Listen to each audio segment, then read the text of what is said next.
All right, welcome everyone. So this is the third video of our discussion, calculus problem discussions. So let me share my screen. All right, here we go. I hope you can see the questions. In our first two videos, we discussed uh, question number 1 to 8.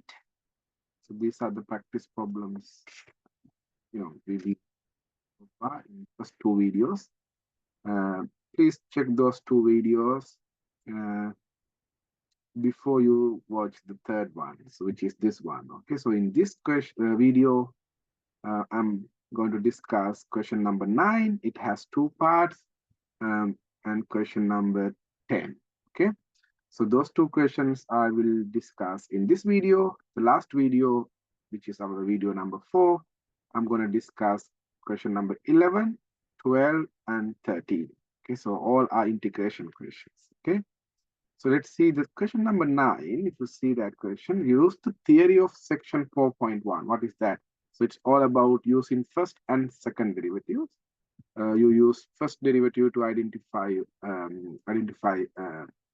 local extremas, uh, local mean and max, and you can use second derivative to discuss concavity. Okay, concave up and down. So it's kind of you understand the behavior of the graph using first and second derivatives. Okay, so right, so it says not, you must clearly mention what are the critical points of f, on what open interval the function increase, decrease, which mean you have to say for what interval function is the first derivative is positive, negative, and so on. Um, and and also you have to mention any local max or min, and also you have to mention where the function concave up or concave down. Okay, so I'm gonna start with question number B. So because question number A, if you remember, I posted a different video which I call curve sketching. So you can check that. So I did the same question. So under the video title curve sketching. Okay.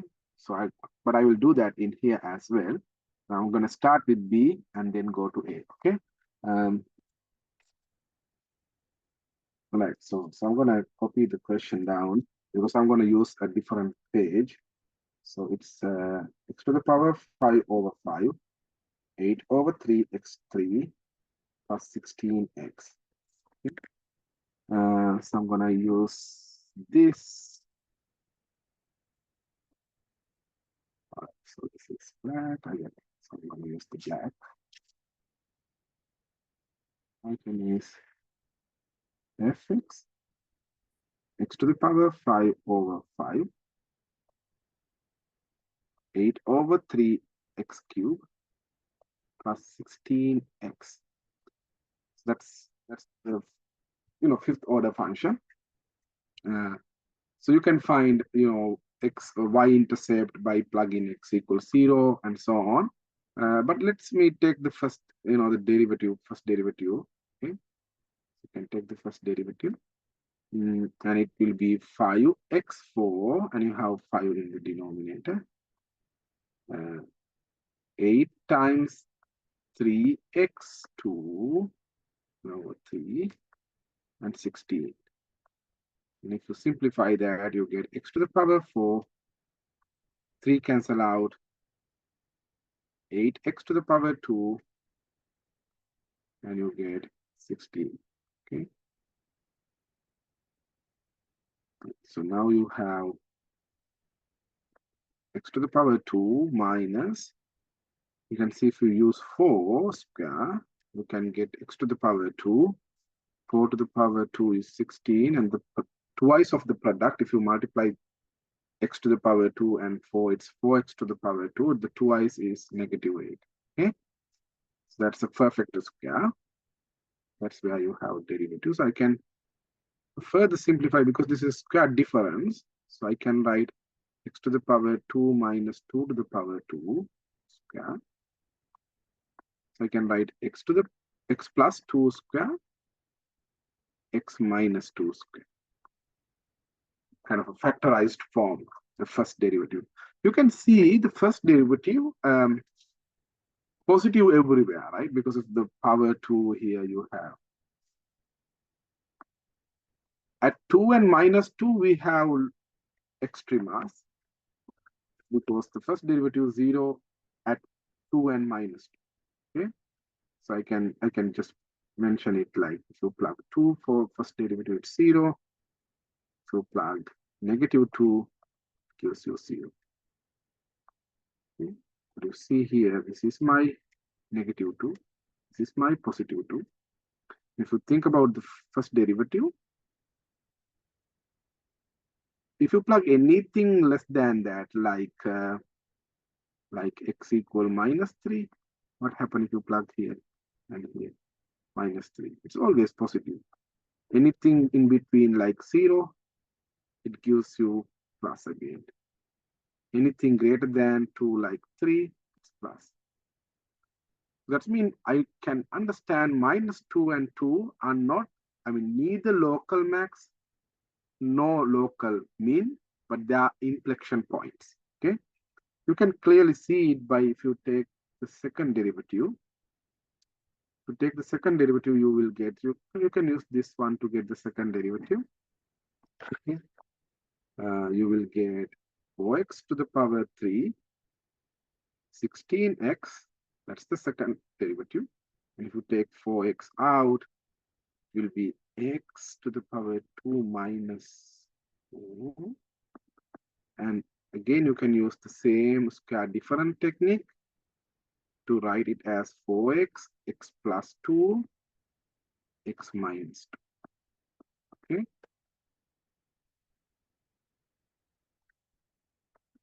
Okay.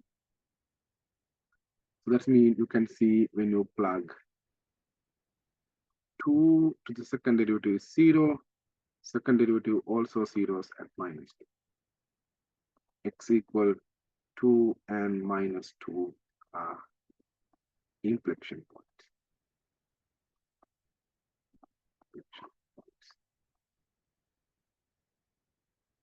Okay, they are inflection points. Right.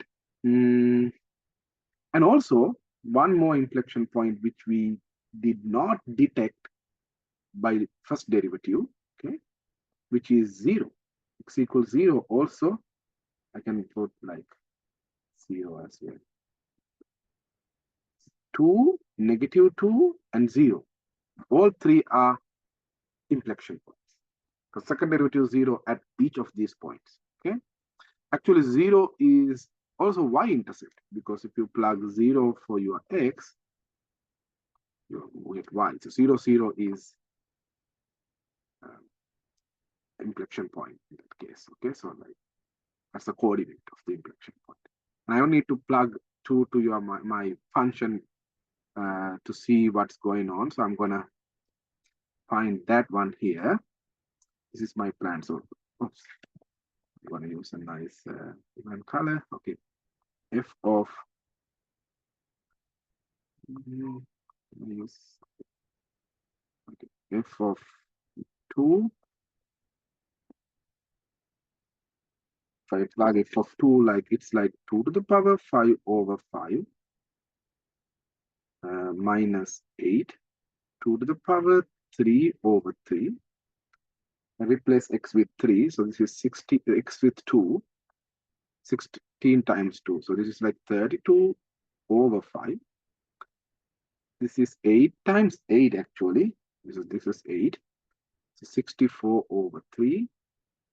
And this is 32. This is a little challenging in this case, but you can still do that without a calculator. So I'm gonna so I can use like multiply both sides by 3. So this is like 96 over 15. I multiply both sides, top and bottom, by 5. So then you get 5 times 64 is 320 over 15.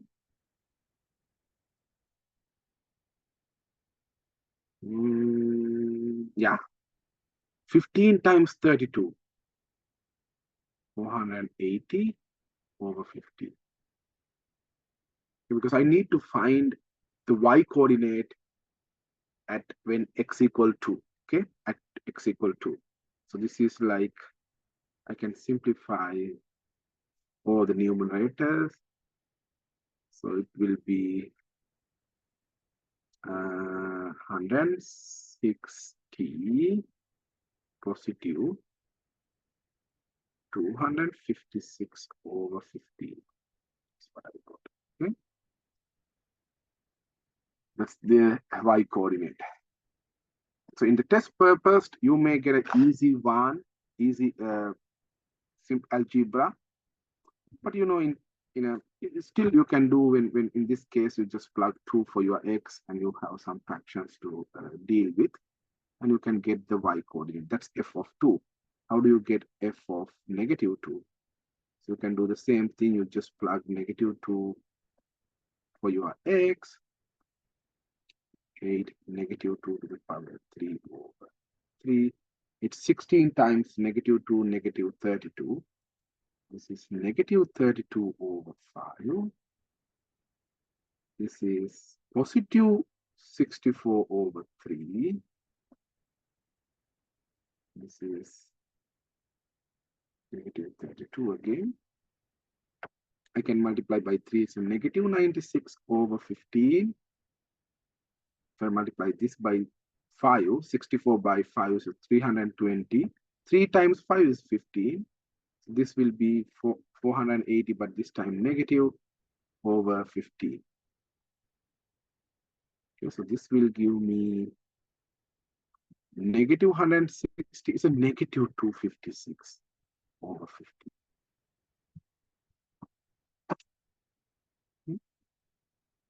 It's negative 256 over 15. Right.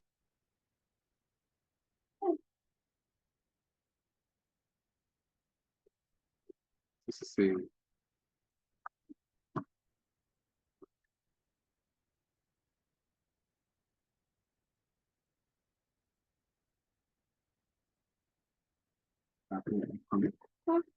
Hi.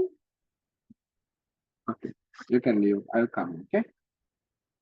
So like.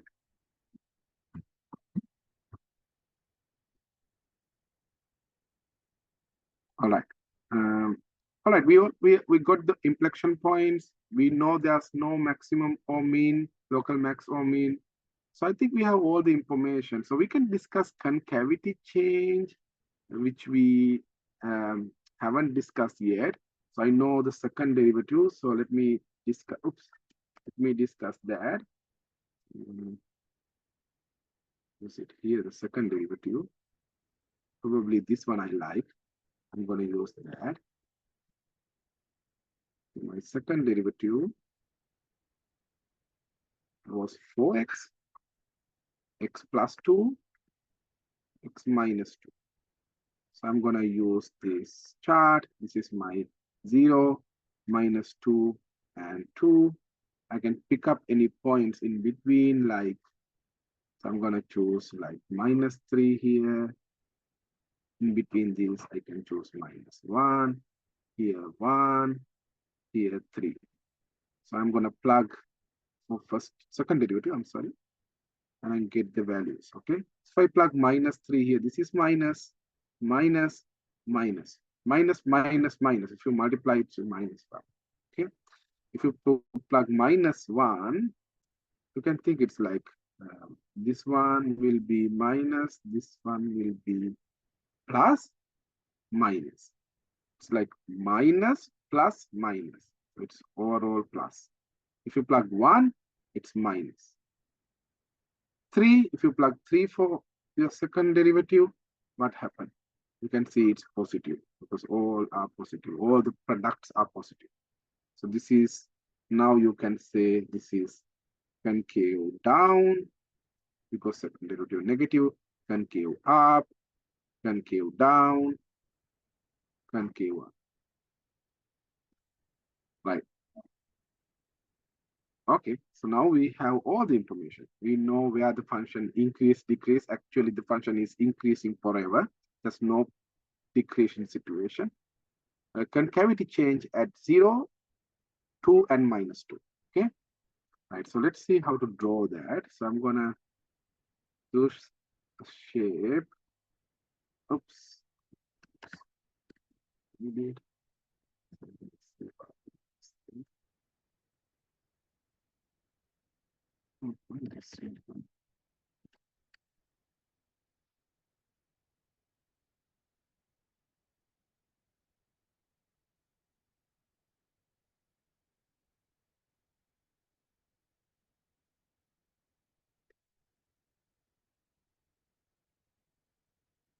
Here,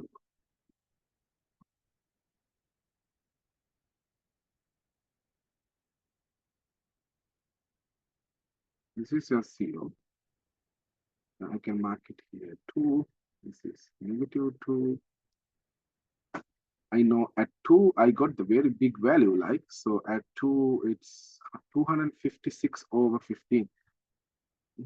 Actually, it's less than 20, right? It's something like, I can find that value if you want. Yeah. It doesn't matter if you know, you can approximately find the value, but 256 over 15. I'm going to put that. 256 over 15. Here.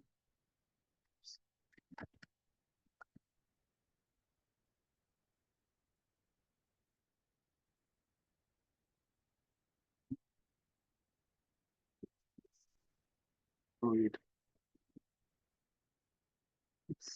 this.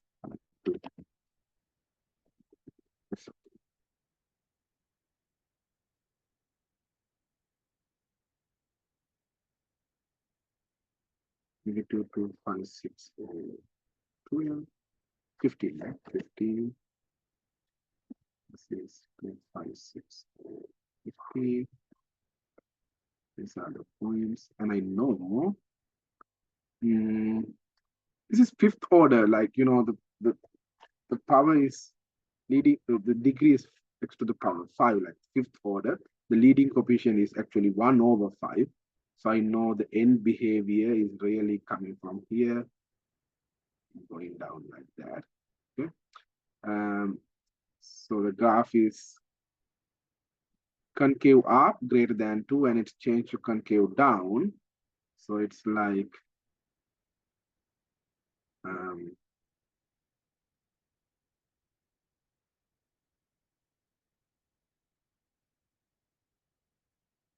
this down, and at 0 to, you know, concave up after that. So it's like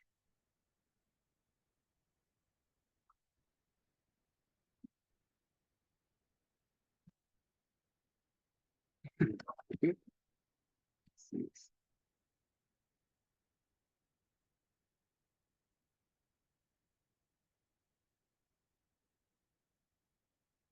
Concave down. This is concave up.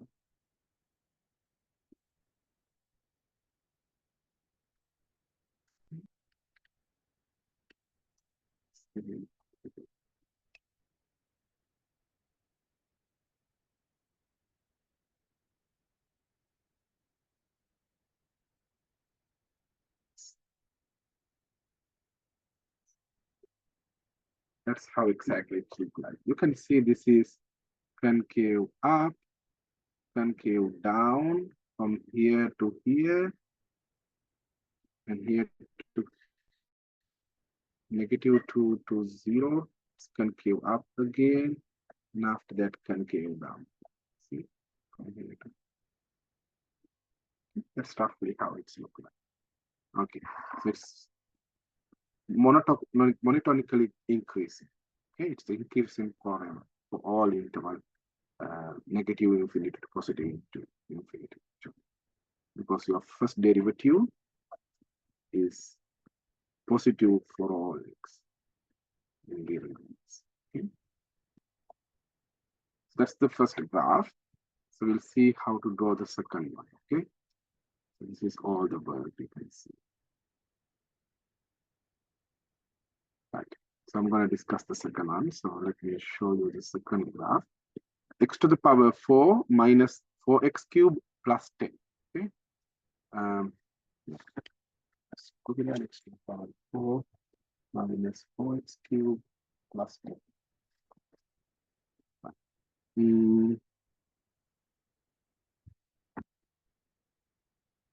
This is the graph. Fx is x to the power 4, 4x cubed x plus 10.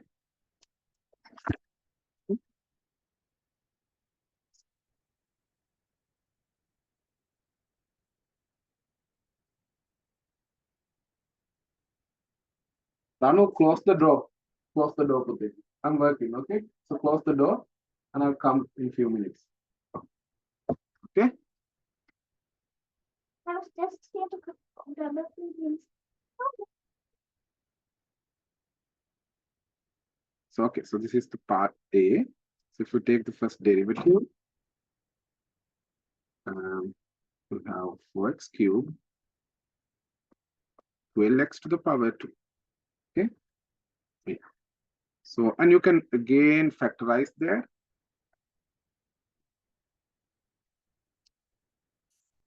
That by taking 4x to the power 2 out will be x minus 3. Okay? Which means I know x equals 0 and x equals 3 will be my extreme points. I'm not sure whether they are maybe max or maybe even inflection points. What I can do, maybe I will discuss. Okay, I will discuss right here. This is my 0. This is my 3. I can discuss my increasing or decreasing situation. So this is my first derivative. Oops. So if I choose like negative number like -1, this I can choose like 1. Here I can choose something like these things is equal 1, is equal 2. Okay. So if you plug -1, this is always positive. So only thing to worry about is this one. If you plug minus, you know it's minus. If you plug 1, still it's negative. If you plug here, should be 4, okay, greater than 3. If you plug something like greater than 3, it's positive. So this is your original function decreasing, decreasing, increasing. And you know when it's decreasing and increasing, which means at 3, we have a minimum. 3 is a local minimum. 0 is an inflection point.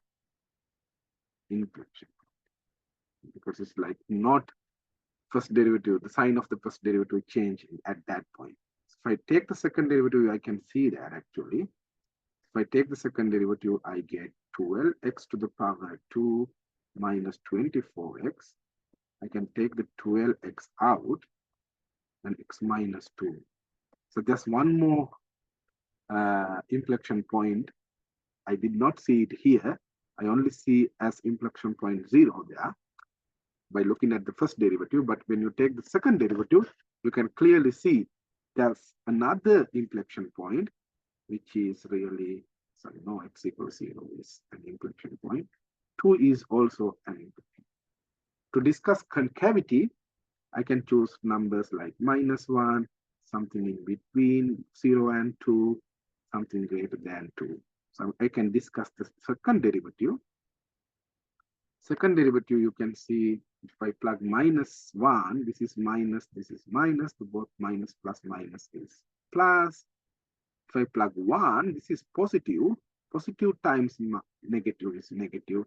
Greater than 2 will give you the product. Two product both positive. So original function, concave up, concave down, concave up. That's how the concavity changes. I know at 0, it's again an inflection point. Okay. Um, and I found another inflection point at 2.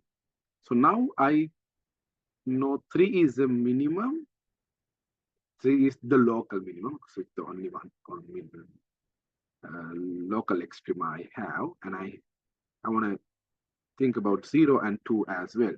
So those are my important points. So I'm going to find the function value at each of these points. I'm going to just plug f of 0 to find what happened at 0. If I plug 2, because it's also an important point, important inflection point. If I plug 2, what I will get? 16,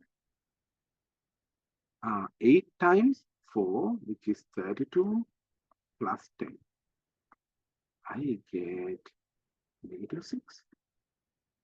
I think so. Yeah, 16, yeah, -6. At 3, that's my minimum value. Minimum value occurs at 3. So 3 to the power 4 is 81. 3 to the power 3 is 27 times 4 is 108. Is that right?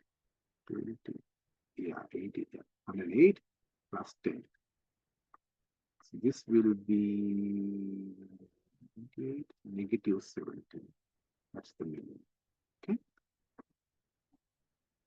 Right. 16. I think it's right. So I copied that right. 32, -27. Sorry, I think it's right. So I'm gonna draw it now.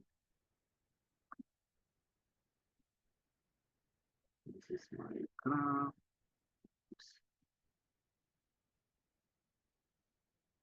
Here we go. So I have important points such as 0. I'm gonna use a different kind. Let's see. 3, I know 2, 3 are also important points, right? 2 and 3. So I can mark 2 maybe here. Let me see. If I plug F0, I get 10. So that 10 is somewhere here. I know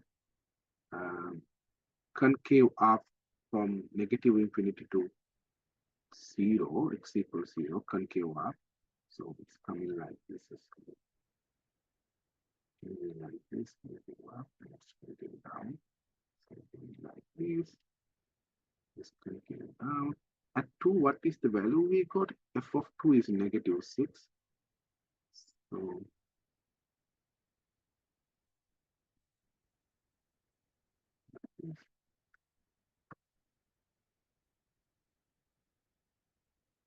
-6.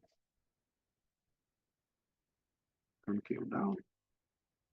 And -6 to this is 2, and then at 3 I got -17. Look at this, -0 to 3 concave down. Okay, 0 to 3 concave down. Wait a minute. 3 is also inflection point, right? Okay.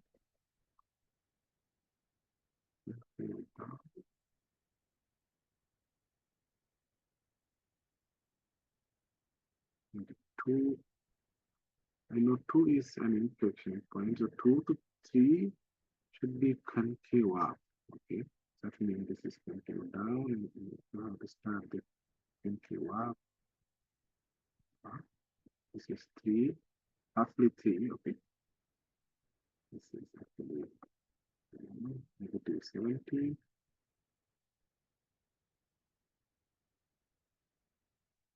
Okay. After 3, greater than 3, greater than 2 actually, greater than 2 concave up. It's clear. See, after this point, let me draw a different, it's a different color.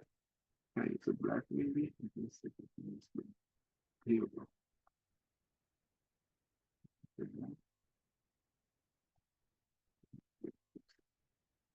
There you go. So from here to here, it's concave up after 2, okay? And it's going up.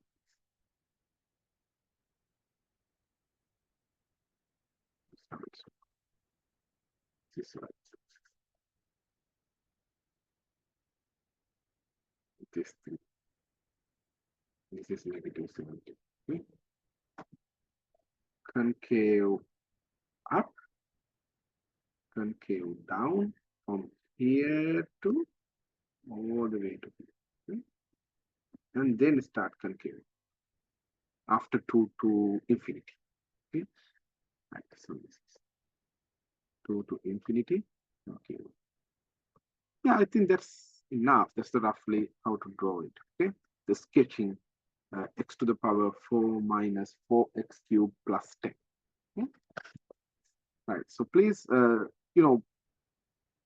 follow the steps that I discussed here. So mainly you have to take the first derivative to find local extrema, including sometimes you can get inflection point. You can clearly get all the inflection point by taking the second derivative. First derivative tells you where the function increase, decreasing, and so on.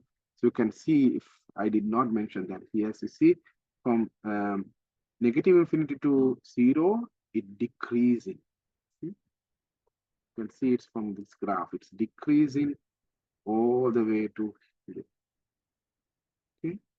And 0 to, actually, it's decreasing from negative infinity to 3, see, because it's all negative, okay? 3. The 3 is here. So all the way to decreasing, all the way to here. And 3 to infinity, it's increasing. Okay? Right, so that's how you draw the entire graph. Mainly take the first and second derivative, it tells you the behavior of the graph. All right. So let's clear the first question number 9. So I'm going to discuss question number 10 now. Let's see if we can move to the other one.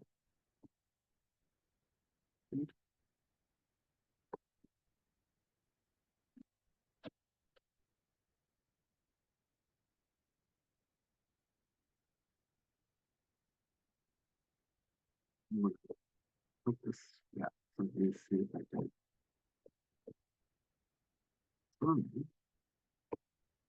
Why you can't go? Oh, yeah. Okay. So number 9 is done. Number 10, find the area of the largest rectangle that can be inscribed in right triangle with legs length 3 centimeter and 4 centimeter. If two sides of the rectangle lie along the legs. Okay. So that's mean you can think it's like you can take the, I think it's like a, coordinate system if you want to take XY axis, right angle triangle with 3 length and 4, 3 and 4 are the length of the legs. So you can choose your right angle triangle as this one. Oops. Let me choose a nice line, okay? Can I just take the number? Let me see. Here you go. Explode it. I'll just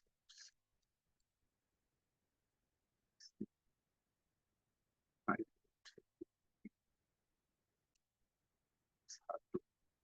Let me see if I can. Here you go. Right. It's look like 4 and 3. It doesn't matter what you choose for 4 and 3. So I chose this one for to be 4 and 3. It really doesn't matter. This is my right angle triangle, including all those. Okay. You can name it as O, A, B. Okay. Find the area of the largest rectangle that can be inscribed in this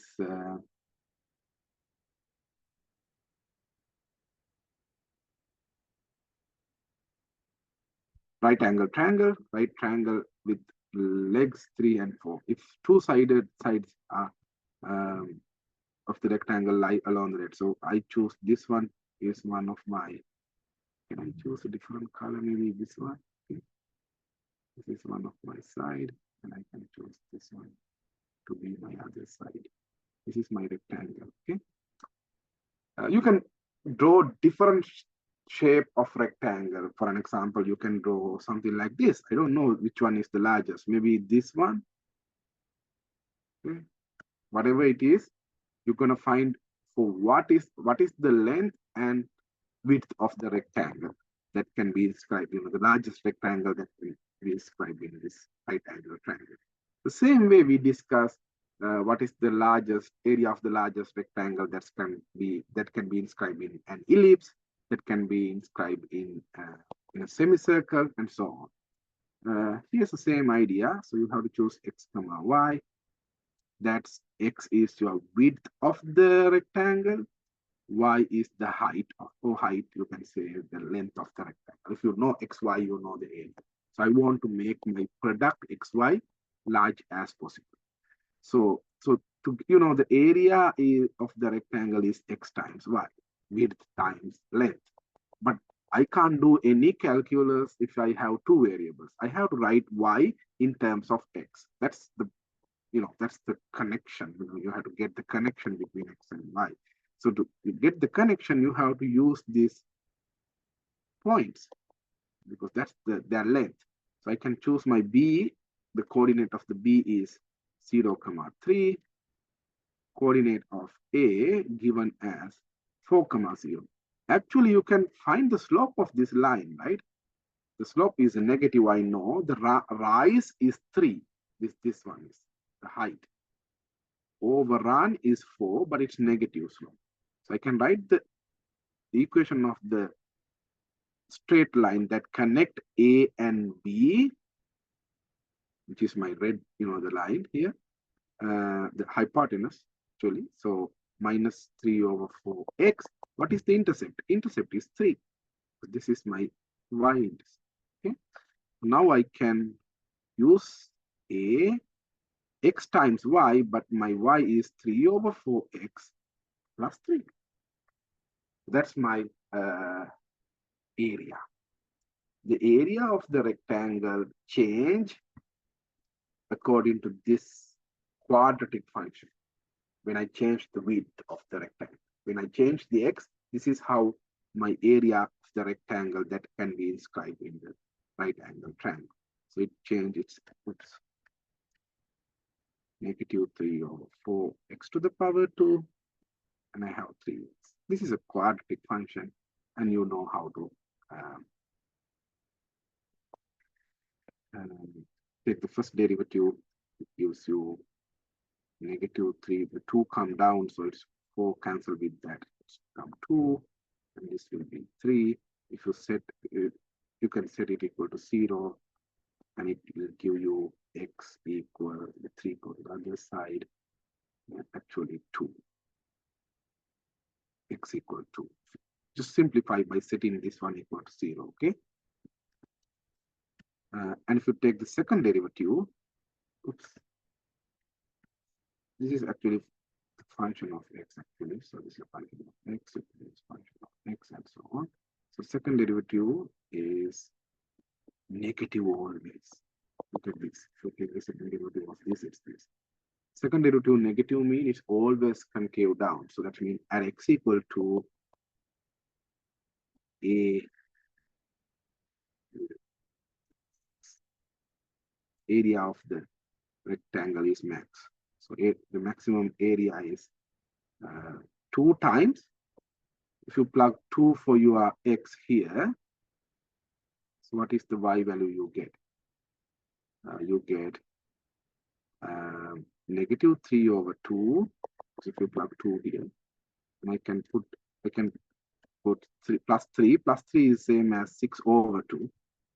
This is 3, so it's 3 over 2. Oops.